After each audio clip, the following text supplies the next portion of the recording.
that leads me to tonight. And we have a guest with us tonight, Galina Kurlat. She is a photographic artist who creates a visual relationship between herself and her subjects by embracing the use and imperfections of antiquated photographic processes.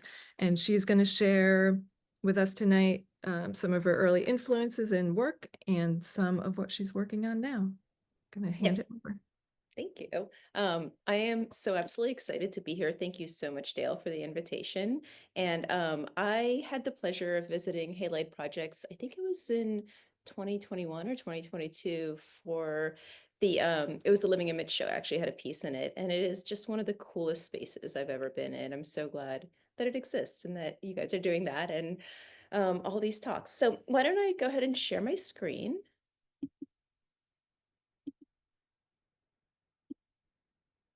Okay, that looks good. Great, fantastic.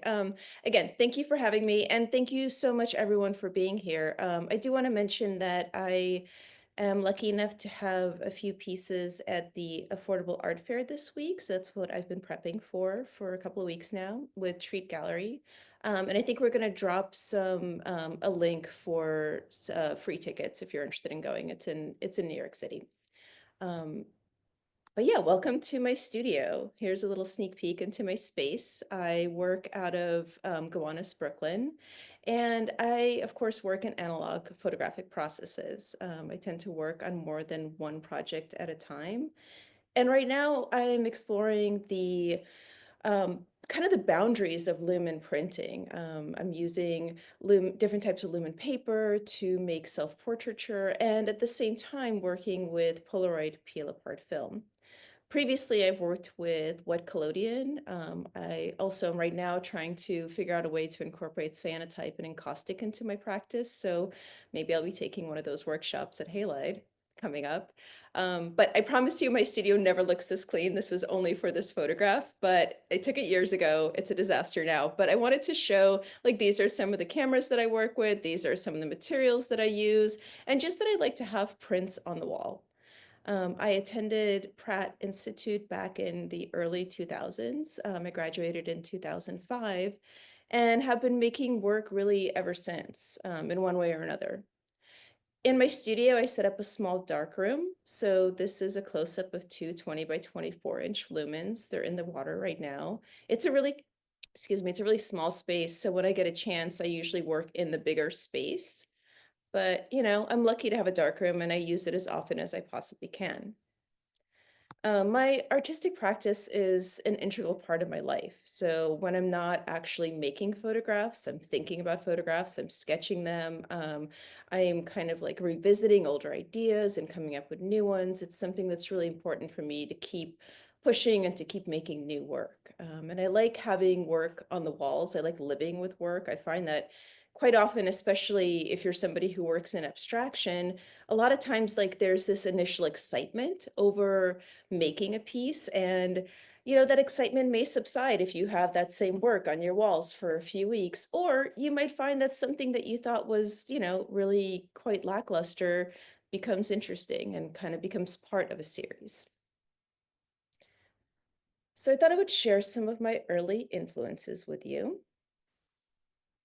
I started out looking at the Starn twins. Some of you may be familiar with them, specifically because I was really never interested in making like a perfect print.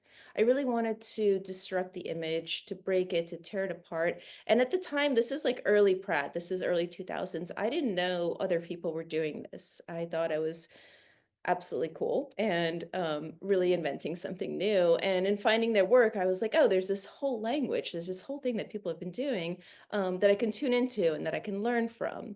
And I always wanted to kind of see the creases, to see the lines, to deconstruct the image, and to take something that's a two-dimensional object and make it into a three-dimensional object, make it into a 3D print. Um, Another influence of mine is Joel Peter Whitkin.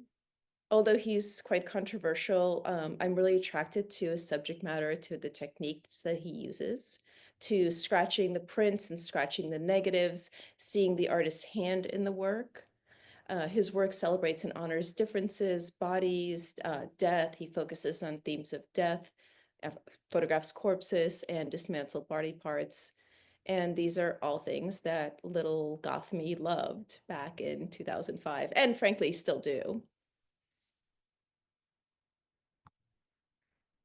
Amanda Means came to speak at my class at Pratt. I think this was around junior year, and she's known for photographing the same subject matter over and over again. And she uses 24 by 20 by 24-inch Polaroid camera to make her images. And also she makes these large scale, beautiful silver gelatin prints of everyday objects. So water glasses, light bulbs. And I didn't know it at the time, but this talk was incredibly influential on me. And I found it to be a source of inspiration when I was grappling with my own inclination to kind of take repetitive images or to photograph people in the same exact way, to work within these limitations. It was amazing to see that there were other artists kind of thinking in this way and working in this way. And I tend to do this with people. I tend to photograph them using the same light source, the same background, the same analog technique, of course. So at the same time that I'm thinking about texture and repetition, I find out about large format photography. I start taking a large format class, and I also find out about Type 55 film. So I am so excited by this. Sarah Moon is a fashion photographer. She's an iconic fashion photographer who uses Type 665 and Type 55 Polaroid film. And those of you who are unfamiliar with this film, it's a peel apart film. So you get a negative and you get a positive, and you can either make a print from the negative or you can, at this point, scan the positive. But what I found most interesting for myself was that this is the first time that I saw the medium really become a part of the piece. So whereas like Joel Peter Whitkin is scratching into his negatives and scratching into his prints, and making marks with his hand, this is allowing the materiality of and the process to really have a say. And you can really see it here in the center print, right, in the portrait. So like the kind of like happy accident and the Polaroid gunk really is coming into the portrait and shaping it and changing it. And this is where I get really excited. I get excited about this like intervention of materiality with portraiture. And frankly, allowing for space for happy accidents. And I wanted to share some of my early work. I think it'll be pretty easy to see some of the influences right away. This was my thesis project for Pratt, and here I photographed the body up close, focusing on scars and imperfections, using Type 55 Polaroid film, so similar to the film that Sarah Moon was using.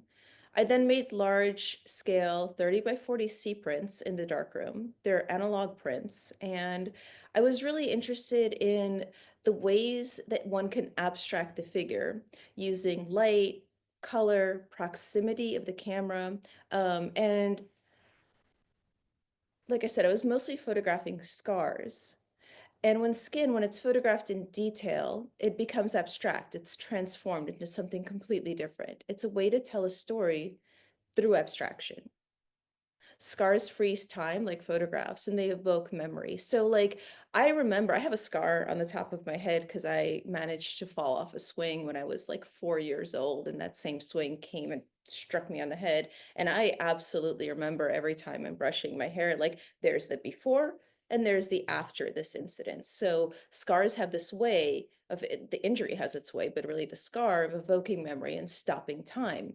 It makes time tangible. And I thought this was so fascinating and interesting at the time. I'm also interested in these slow effects of the body, the toll that time can take as we age. Not only a sudden transformation like a scar, but like the way that, for example, the stretch marks here and the goosebumps and even just like the little bit of body hair all reference slow time. These imperfections really start to tell a story. And again, these are printed really large formats, so you're forced to kind of pay attention and focus in on those aspects. And this color is, I use this color really specifically. I am referencing landscape to some degree in these images. Here, a cellulite becomes a moonscape. And I absolutely have to thank my sister for letting me photograph her right after her pregnancy. Thank you. Again, thank you, sis, for letting me photograph you at this very vulnerable moment in your life. And I just wanted to show what these images look like when they're printed. So this is actually this series did show quite a bit. So this is in South Korea in 2018, and they're large scale, so you can really see some of that detail close up. So this book, The Antiquarian Avant-Garde by Lyle Rexler, was this highly influential book on me. Here he writes about historic processes as a way to relink the tangible aspects of photography with the image and push back against the digital revolution of the time. Of course, now we have an AI revolution, things are different, but this is of its time. And I was really attracted to the imagery in the book itself, and I loved the processes. I loved learning about the processes. It became really a catalyst for exploration in my work and introduced me to so many artists that I still look to today. And I tend to work on more than one project at a time. So this was also part of my thesis show. And these are wet collodion glass negatives that I then printed as C prints. And I loved seeing the silhouette of the bottle. I was really attracted to that. And also the way the light comes through. And this idea of being able to encapsulate nature, so kelp or just little flowers, while playing with these like really magical imperfections that happen in wet play collodion. In 2008, the economy in the US crashed, and I lost my studio job in New York City, and I lost my access to darkroom, which was all very unfortunate. But I ended up moving to Houston, Texas, of all places, and taught at the Houston Center for Photography, which was an amazing time for me. I ended up spending 6 years there. I made some fantastic friends and met some really, really just interesting and inspiring artists. And this is a little behind the scenes of me being in Houston in my studio space. It was really my sanctuary. Using a Kodak 2D camera here, and I must have been photographing wet plate because I see two lights, two strobes. I always work with artificial light when I'm working with wet plate. I like the studio setting. And you see some of the ambrotype plates at the bottom. So you can see through the plate, it's on glass. On the right, there's some plates that are waiting to be varnished and some of the lenses that I use. So at the time, I didn't know too many people in Houston, and frankly, I was a little nervous about asking people into the studio. And I ended up making over 100 self-portraits using wet plate. And I just as a rule, I'm never looking to make a perfect image of anything. I'm always looking to coerce the medium to interact with my subject, specifically in this series. I really kind of wanted to, make really dirty wet collodion plates, frankly. And I'm excited by this chance and the possibility in analog processes. And this was a perfect time to explore that. And you can see here the streaks coincide with the composition. It's me looking into the camera, and it's this like much coveted, really happy accident. So there are limitations to making self-portraits, and I never really know what the composition's going to be. Here, my identity is obscured, and you can see like there's collodion skin that's peeling off the plate. Again, it's just not a perfect plate. And there's this relationship that's happening with future abstraction. And I really mean like I did not know what the final outcome was going to be of these plates. Like quite often I would use a pillow or like a Whole Foods bag to get the focus and then jump into the picture myself and then pour the plate and then make the exposure. And for those of you who work in large format, you have this like really shallow depth of field. So when it worked, it was fantastic. And when it didn't work, sometimes it was also fantastic. So I never thought of myself as a portrait photographer. And like I said, I was quite nervous about inviting people into the studio and asking them to sit for me. And in order to confront this, I made these over 100 self-portraits. And there was varying degrees of success. Some of them worked, some of them didn't, but it was a practice. And this practice really helped me to allow people into the space in a way that I think I wouldn't have otherwise. It helped me understand both sides of the camera and to create this kind of comfortable meditative space for my sitters. I think my later portrait sessions became these little mini therapy sessions, and not just for the person being photographed, for myself as well. I'm really honored and grateful to them for being candid and honest. And I do feel like I owe some of that to my portrait work. And you can really see how one series informs another here. So, like I said, I'm never working on one project at a time. And I began inviting people into the studio as I'm making the self portraits. And these are made in studio. They're made using Type 55 peel apart film. It's that film that I used for the Scars series. But in this case, I am really doing all the things you're not supposed to do in a studio setting. I have one light, and instead of using the flash from the strobes, I'm just using the modeling light because I like the warm glow and this kind of like bubble that it built around us when all the lights are off in the studio. It created a really warm space. And I think the psychology of how you shoot a person is almost as important as like the final, or it really informs the final outcome. I like the atmosphere it created and also just the shadows and the aesthetics of the print itself. These are also longer exposures. So instead of flashing the person that I'm photographing with these bright flashes and getting like an instant exposure, these people are usually sitting for a portrait for 3 seconds, 4 seconds, 5 seconds. And in doing so, I think you kind of, as a sitter, tend to release a little bit of the anxiety of being in front of a camera. And I just find that I get a more ambiguous, just a facial expression and just maybe something that's a little bit more closer to themselves. And again, I'm going against everything you're supposed to do in portrait photography, but for me, it worked and it does work. So as I said, I'm using Polaroid film. There's a positive and there's a negative, and you physically peel it apart. And I'm so interested in happy accidents and in things going kind of awry when I'm making images. And you can see that perfectly in this center image.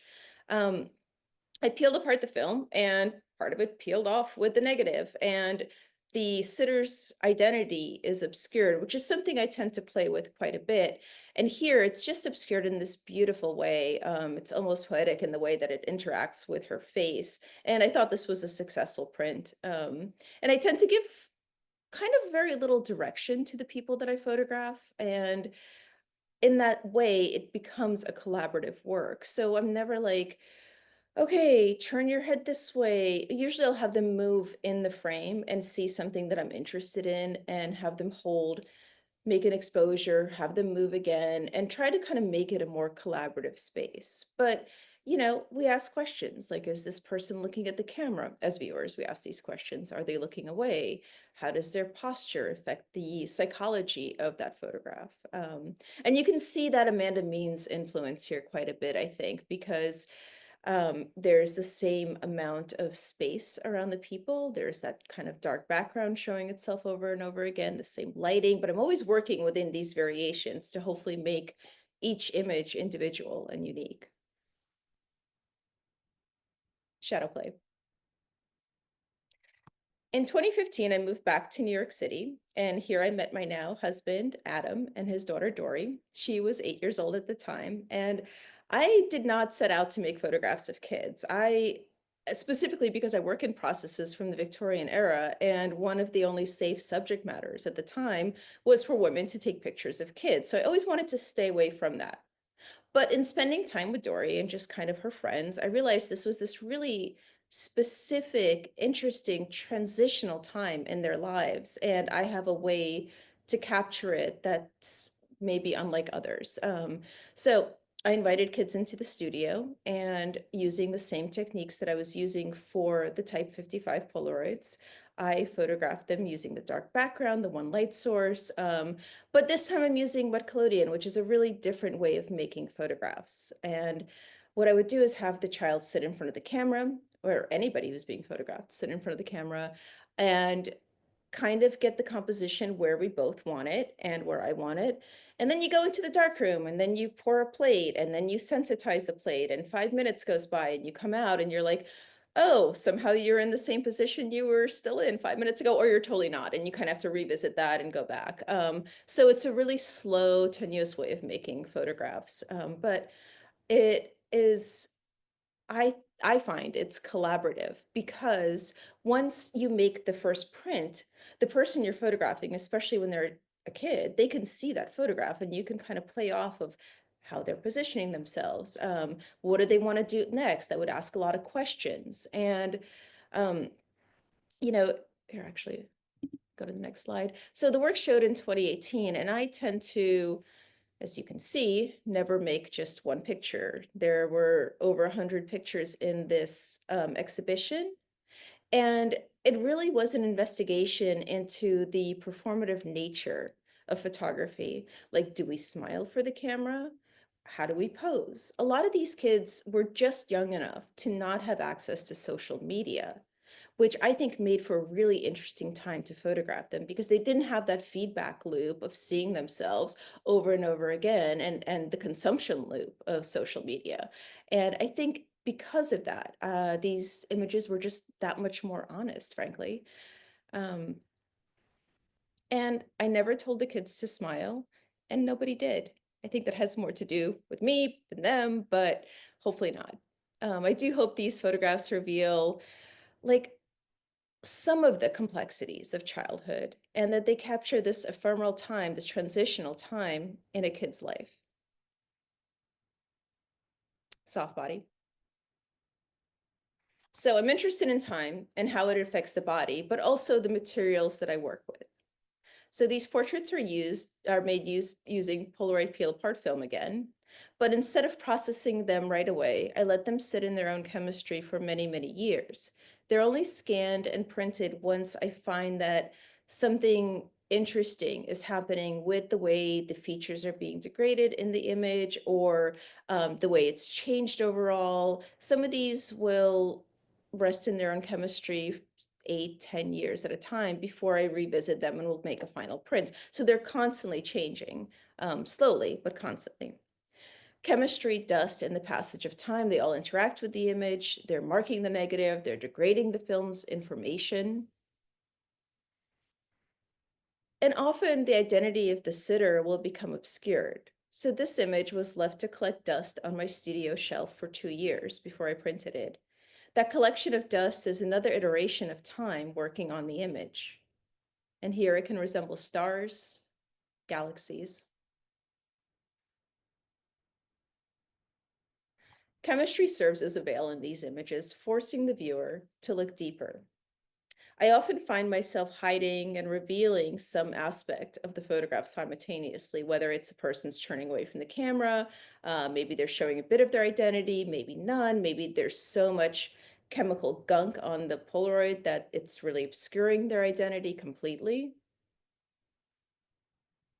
And it does take time for these changes to happen. So it's fun to revisit Polaroid negatives from 3 years ago, 4 years ago, and see how they've changed. And some will change a lot, some will change a little. I'll leave some in places where I know the humidity is really high, and sometimes I'll leave them in air-conditioned spaces and just kind of, I mean, they don't take up a lot of space, and revisit them when I can.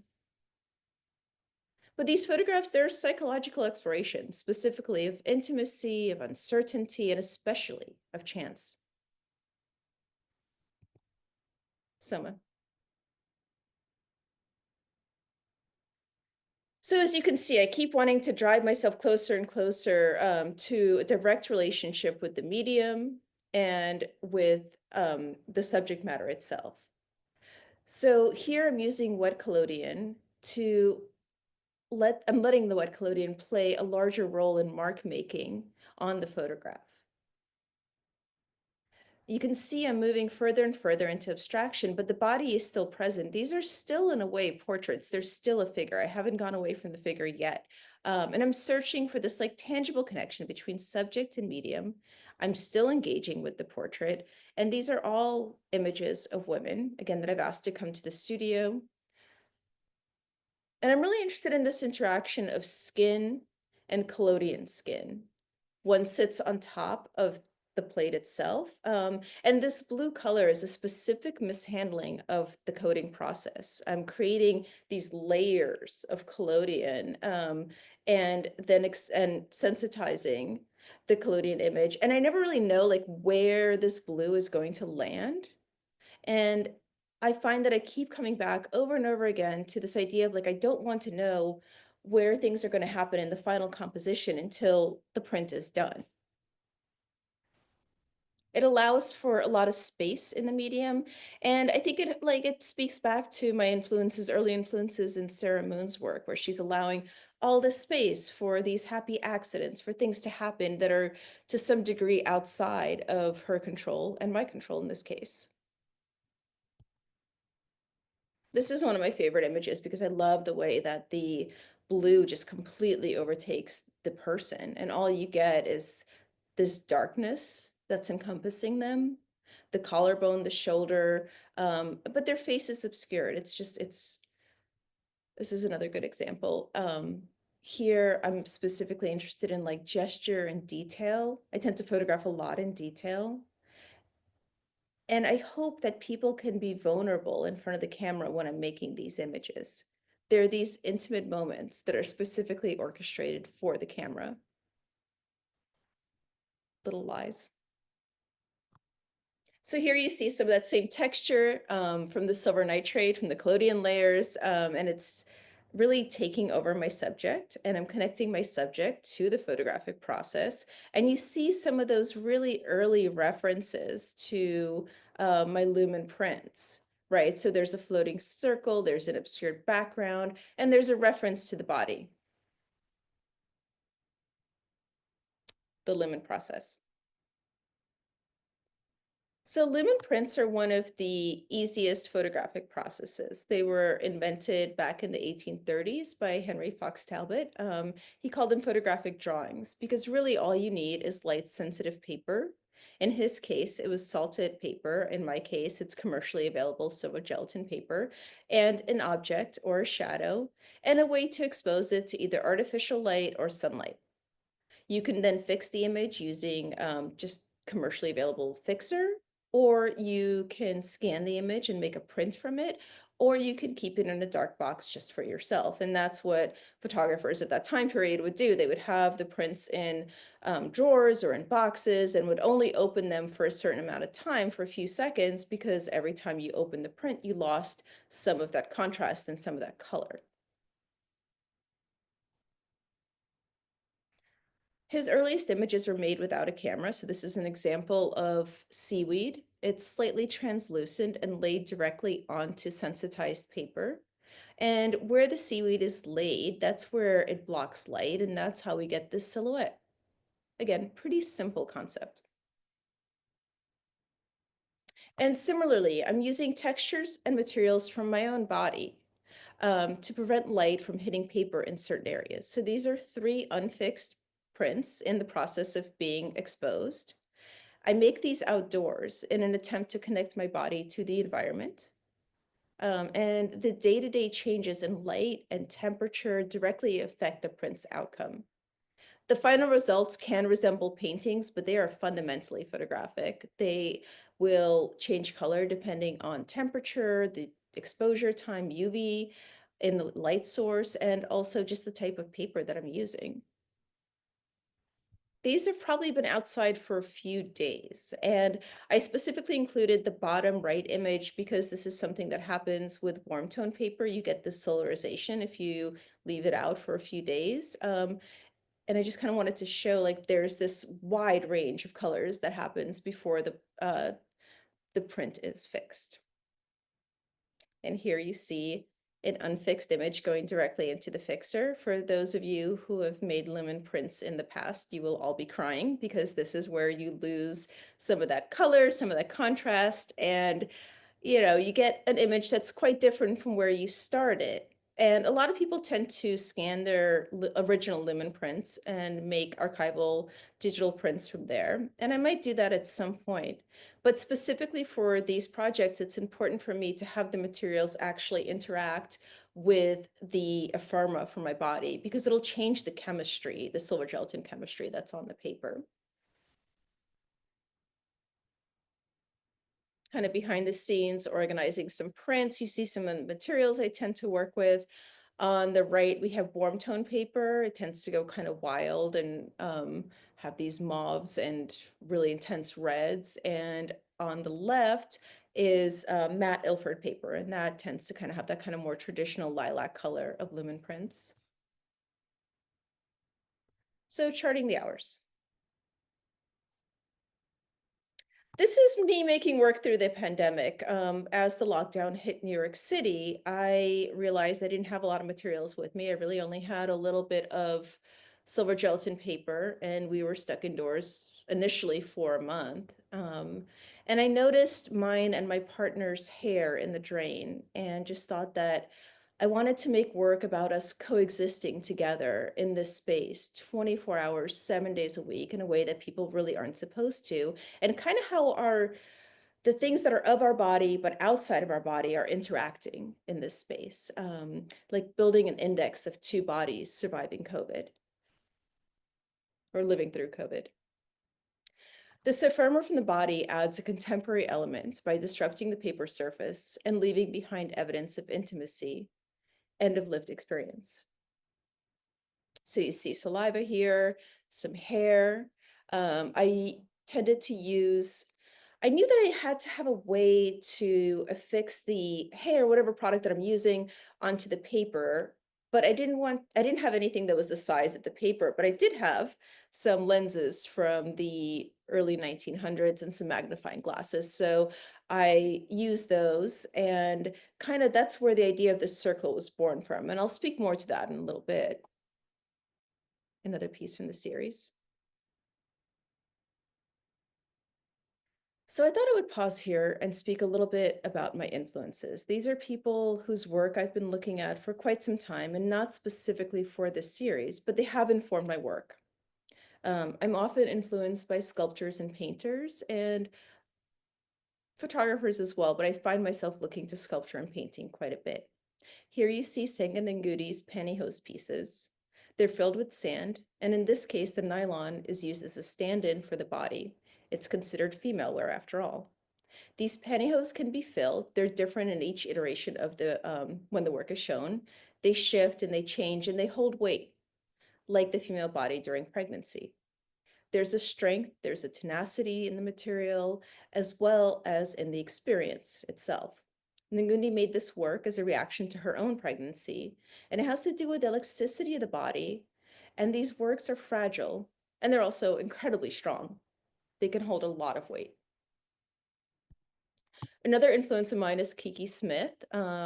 Here, she's chosen to highlight bodily fluids that are typically unmentionable, but are universal in the human condition. So blood, tears, urine, milk, you can see where there's the connection to my work. And Barbara Kruger was a really early influence on me. I saw this work back in the old Whitney building, I think in the late 90s or the early 2000s, and I thought it was the most punk rock thing I've ever seen. Kruger is known for these provocative combinations of imagery, type. This has become the artist, really her most iconic work. This piece was made for the Abortion Rights March on Washington in 1989. And it's untitled parentheses, Your Body is a Battleground.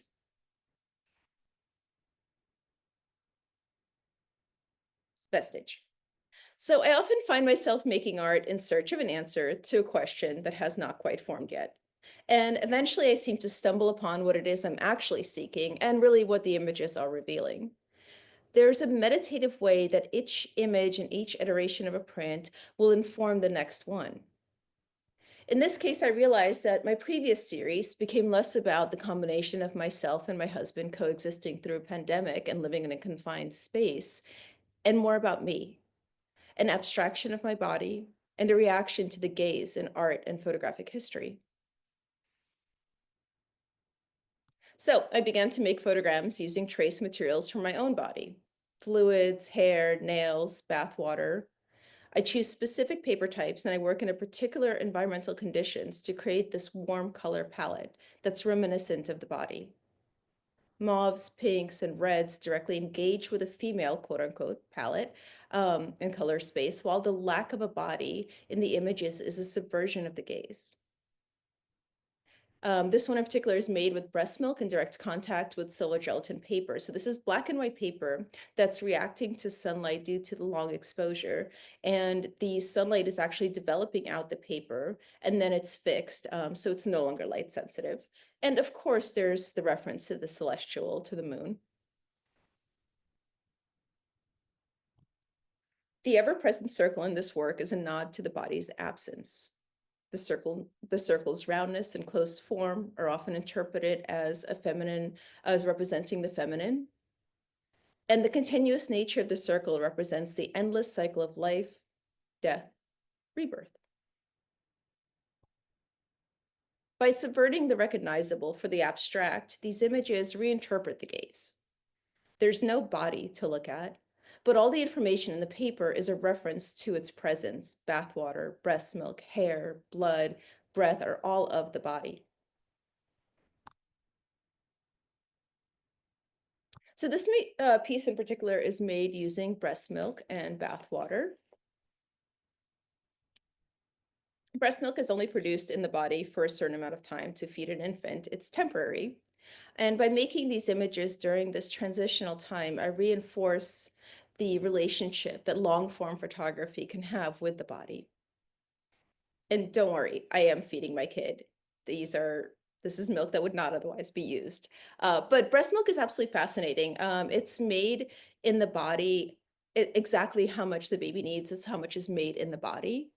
The antibodies in breast milk can change depending on the pathogens that the mother is exposed to. The milk changes as the baby grows. This absolutely blows my mind. It's so dynamic. And breasts can detect even slight variations in the baby's temperature and change accordingly. We are absolute magic. So I specifically choose to work in overcast light so that the sky functions as this large softbox, saturating the paper and diffusing the light, rendering 3D objects on paper as 2D. So here you see the passage of time, the kind of arc of the sun as the sun moves through the sky and refracts through bathwater from different angles, creating this soft edge. So this is a 3D object that you see all around it. This kind of soft edge is the light being refracted through, um, I think it was a vase that I used on top of the paper. So for this piece, I initially combined two pieces of paper, and frankly, I just needed the real estate. I wanted to make bigger pieces, and I just didn't have enough to fit the circle. But I understood in combining two pieces of paper, I'm making something that's larger or I'm making something that's more interesting than the one. It's like two bodies coming together. The 3D quality of these pieces is reinforced through the way that I frame them. So I specifically frame so that you retain that break in the paper, and I allow the weight of the paper to hang and change depending on the temperature in the room and the humidity of the room. Like the curl of the paper will actually shift depending on whether it's wintertime or it's summertime. This is a large 16 by 20 print. It's clear to see the breaks in the paper here, another breast milk print. And of course, it's clear to see the Starn twins influence as well. And I wanted to share this installation. It's a side shot, so you can kind of see that waviness of the paper, the imperfection of the paper, and how it has that 3D quality to it. This was a show during the Louisville Biennial, curated by Mitch Eckert, called Traces. I was very happy to be a part of it. It's an amazing experience. So happy accidents are an essential part of my practice. Generally, it's the materiality of the medium that'll dictate these accidents. But for this piece, April 9th, parentheses breast milk, I accidentally left the plexi outside. It was coated in breast milk, ready to make a print. But before I made a print, it started to rain. And I thought this precious material that I work with was gone. And it was very sad. But it turned out that actually the part of it washed off, but it washed off in a way that was interesting, and it changed the composition, but didn't ruin it. So I did make a print. And the success of this work reinterpreted this project. I began to consider how the actual environment that I live in and interact with directly affects my body. And it became another collaborator along with the photographic process itself. So I relented even more control and started to make pieces in times that I wouldn't necessarily. So this one in particular, it's a very small 5x7 print, and it's made on the day that the sky turned orange in New York City during the Canada wildfires. And this color is really, it's not a traditional color that I would see. So another example of the environment interacting with the print, here, I don't know how well you can see it on your end, but the paper is cracked in the middle due to the wind literally hitting it as it's printing, as it's being exposed. And the emulsion tore in the center. And again, at first I thought, well, this print doesn't work anymore. But then I realized this is so important. This is that interaction of time, the outdoors, the photographic process, all coming together. And I have a little bit of a detail here. You can really see that paper damage to the wind, and it's just one of those things that makes me really excited. It's another combination of environment, materiality, and myself coming together to make work. These are saliva and breast milk and humidity. So the green solarized color is due to the unseasonably high temperature. I think this was in November and it was super, super hot. And normally I wouldn't make prints then, but in this case, with this frame of mind, I did, and I think I'm really happy with the results themselves. And the imagery, of course, references the cosmic, a moon, sunrise, halo around a star. So, although my works are deeply personal and specific to my own experience, there's a through line to the current political climate in the US. The female body is once again a battleground. Political forces dictate what is and is not a medical procedure to the detriment and at times fatal consequences of women. The rights I assumed were permanent growing up are currently under attack or already revoked. During the making of these pieces, I was pregnant 3 times and had 2 babies. For me, these self-portraits are as much about the body as they are in opposition to the oppressive political forces that are currently moving in on women's rights and birthing people's rights today. Consequently, women's healthcare has suffered dramatically in the US, and birthing people are at a higher risk of fatal outcomes, especially from sepsis in cases of miscarriage. My first pregnancy ended in miscarriage. This trauma would have been even worse, and the outcome could have been so much more dire had I been in another geographic location in the US, where intervention is now illegal. In a way, these works are diaristic. They're made as pregnancy changed my body, and as our rights were and are eroded.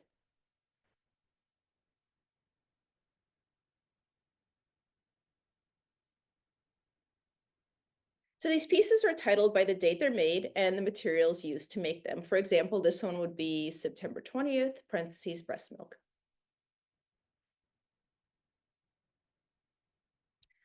Here we are back in the studio, and I'm putting a large lumen print into the fix, and soon it'll change color and become no longer light sensitive.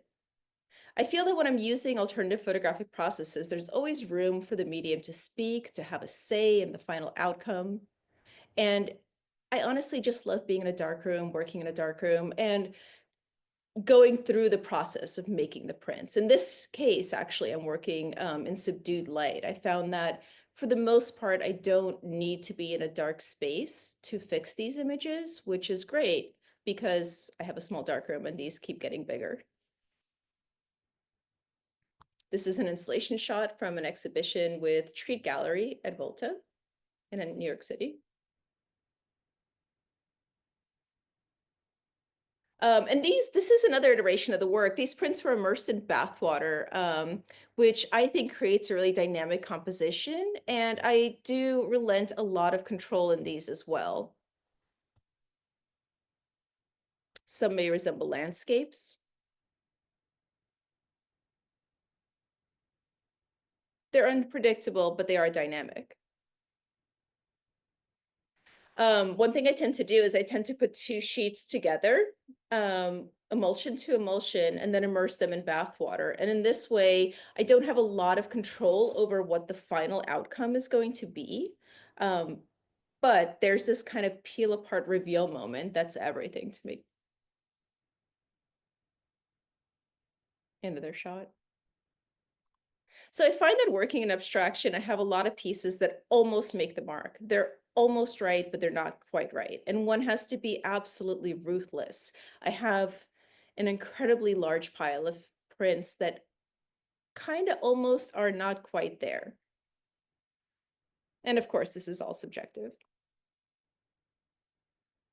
So exposed for extended periods of time, these papers can mirror the interior of the body. So this is some of those bath pieces that I was talking about where they're printed emulsion to emulsion.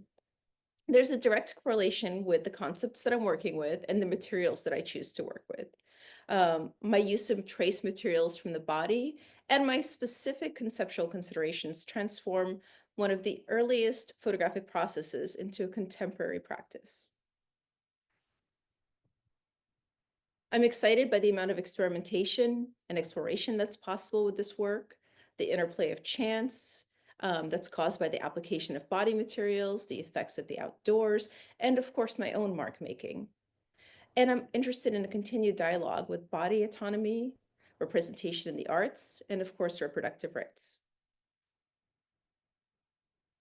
I'm excited by the materiality of photographic processes while continuing this investigation between my body and the environment and this medium. Thank you so much for spending time with me. I hope that this was informative and interesting, and I'm so happy to answer any questions. That was great, Galina. Thank you so much for sharing all of that. The look back and then what you're doing today. That was wonderful. And we actually already have a question. Sure, here, I can stop sharing my screen, actually. Yeah. So Elsa is asking, where can we get peel apart film these days? So when you were working with Type 55, and I did put in the chat that that's not being made anymore, but do you have any alternatives or any secret stashes that Oh you my bought God. from? I have some film and I think like I'm so worried that it's already all gone because it's so expired. Was it like 2008 that it was expired or that they stopped making it? Somewhere I, around then. yeah. I got a bunch off eBay and then it got completely expensive. I was lucky that some artists actually gave me a few boxes, which, as you know, is like its weight in gold. But no, I don't have any good answers for that. I hope somebody starts making it because it's an incredible film, and I really, really miss working with it in that way that you can work with Polaroid, where it's like okay to make mistakes and have accidents, and you're not like, oh, this negative is probably costing me like $7. Yeah, I know it was a much beloved film Yeah. stock, and I have a stash of my own Everyone's holding on to hanging it out in like the dear fridge. life. Yeah. Um, let's see. Okay. So Adrienne has a question too. There are comments coming in. Linda says stunning work. Christina Thanks. says thank you. Sarah says wonderful. Beautiful, says Catherine and Elsa. Um, but I'm going to go back. So Adrienne has an actual question. So beautiful and striking work. Thank you. They're fascinated by your many processes and rituals, especially the Polaroids that you let sit and collect dust and allow the chemicals to corrupt until you're ready to work with the image. Can you explain a bit more what exactly you left exposed to time and dust? In Yeah. parentheses, if this was the Polaroid peel apart film. Yeah, absolutely. So if you're familiar with the film, the idea is that you peel it apart and then you put it into, well, I haven't used it in so long. There's a solution that you put it into that kind of clears the film. You can use water or there's a chemical that you use, photo flow, I think. And I just never did any of that. I never cleared the film, and whatever gunk was on there, I just stuck it into a negative envelope and let it sit and let it change and let it erode. And then some I wouldn't even put into the envelope. I just let them sit on a shelf and literally just kind of gather dust and inform the work in that way. I hope that answers your Oh, question. yeah, Adrienne, let us know if that answered your Yeah. question. Um, let's see. Oh, Elsa, who asked about the peel apart film, says she has peel apart Fuji in her fridge, but can't let go. And she's out of ideas of what to do with it. Shoot it before it goes Yeah, bad. it's like a precious commodity. Totally. Um, Rishi says, beautiful work. Where can I access the recording? Oh, that's a question for me. Really inspiring work. Do you usually fix your lumen prints? I think before fixing, the colors are more saturated and beautiful too. So that's a artist choice kind of question. Yeah, no, I agree. For me and for the series that I'm working in, it's really important that there's this interaction of body ephemera and the paper itself, the kind of tangible aspects of the paper. But that's not to say that there isn't a point where I start to move towards working with light and then or some other aspect of photography where it does make sense to scan the prints and not fix them. But I think I'm just a masochist. I fix all of them. I like to make yourself cry. Yes. Let's see. Stephanie is asking, with the lumen prints, how are you getting the circular shape from the materials? Yeah, that's a great question. It took me a long time to get here and to realize that I was really like I needed something that referenced the body and specifically my body, the female body. And I landed on ordering some vases from Amazon and starting there and then kind of moving into like plexiglass shapes. And that's where I've landed. And then I have these different sizes that I use for different size papers. And they're coated and then washed and coated and washed. I hope that answers So or that gives you an answer. you're coating the fluid directly onto like a plexiglass Yeah, template exactly, almost. Oh, exactly. And it started with the Charting the Hours project because I did have those lenses and those like antique magnifying glasses, and that's where it like sparked for me. I was like, okay, I do need to like I need to keep, for example, hair is going to fly away. I need to keep it on the paper. So again, it's like it's just practicality informing process. mm. You mentioned, or actually Steph referenced the circular shape in your work, and then Rishi has a second question. Why is the circle shape so important in your work? Yeah, thanks for asking. It's that reference to the body while the body is absent from the images. There are a few pieces that don't have a circle, and I'm moving into a series that doesn't incorporate a circle. But for me, again, they're a stand-in, they're a nod to the body. Hmm, excellent. All right, if anybody else has questions, you can feel free to put them in the chat. Also, I get a transcript of the chat. So if you want to put comments in there too, so not necessarily just questions, but anything that you want me to share with Galina, because I'll share the transcript of the chat with her too. So keep putting comments too, but again, questions if you have them. And Steph is following up. Do you miss photographing the body? Do you have any current projects involving the body? Yeah, I do. I actually just miss making photographs, like looking through ground glass, looking through large format cameras. And I think there's going to be a time where I come back to it relatively soon. And I tend to work on more than one project at a time anyway. I never have like a hard stop with these projects. Maybe the kids project because everybody grew up. But I do think I'll be back to it. I'm just not there yet. I'm really, really finding my own language in abstraction and through Lumen prints right now. Um, while anyone who has some questions are putting them into the chat, I wanted to circle back to, I can't remember who asked, but someone asked about where you can find the recording of this talk. If you go to Vimeo, I think it's just vimeo.com, you can, they have a couple different search parameters, and one I believe is just called people. And if you look up the Halide Project as a person, we have all of our previous light talks that are recorded, archived there. So this talk probably won't be up for another couple weeks probably, but you can check that out at any point because there are upwards of 50 talks there. So you could check out other people's talks and then circle back in a couple weeks and check out, see if Galina's talk has been uploaded yet. And then, okay, back to questions. Um, Adrian is asking, I believe you didn't mention blood. Do you also use your blood in any of this work, or is it enough with the red hues? No, I do. I haven't in a while because I kept having babies, but I was using menstrual blood in like definitely in charting the hours and some in vestige also. So thumbs up to blood. Yes, ma'am. Yay. All right. Any other questions, comments? Give people a couple more seconds. And I would, oh, oh, thanks. Steph is thanking. I want to thank everybody for coming tonight. It was great. Like I said, the recording will be up on Vimeo within probably a couple weeks, and then we'll also have our April speaker up on the website, so you can register for that talk too if you're interested.